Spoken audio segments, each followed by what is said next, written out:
Nadagdagan pa ang bilang ng mga kandidatong pinagpapaliwanag ng COMELEC dahil sa alegasyon ng vote buying. Ilan sa mga kilalang pangalan ng mga mayoral candidate ng Maynila na sina Isko Moreno at Sam Verzosa. Nasa frontline ng balitang yan, Simon Gualvez. Hindi pa man nareresolba ang mga unang aligasyon ng vote buying, may panibagong set o listahan na agad ang COMELEC ng mga kandidatong pinararatangan ng pagbili ng boto o pag-abuso sa resources ng gobyerno. Kabilang sa pinadalhan ng show cause order ang dalawang tumatakbong mayor sa Maynila na sina Isko Moreno at Sam Verzosa. Pumalag naman ng tutuktuin party list representative sa kanyang FB Live. Kami pa yung babalik na rin na bumibili ng boto. Kayo na humusga sino talagang namimili ng boto. Sumugod pa nga ang kongresista sa San Andres Sports Complex para ireklamo ang di umano'y tunay daw na bilihan ng boto. Nasa loob daw nito ang kapatid ni re-electionist Mayor Honey Lacuna. Nagbibigay ng 1,000 ngayon sa mga kababayan natin. Nakasalukuyan nakalak yung gate. Pagpasensya nyo na, ayoko itong gawin. Pero dahil binabaliktad po kami rito sa Maynila, kailangan ko na siyang gawin ngayon.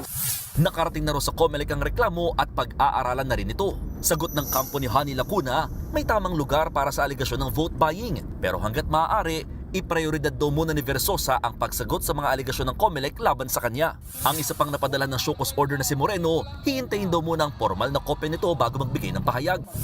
Bukod sa dalawang Manila mayoralty candidates, kasama rin sa nireklamo ng abuse of state resources si Caloocan City Mayor Along Malapitan. Ang alegasyon na mahagi raw siya ng higit 3,000 pesos sa kada tao sa Galino Court.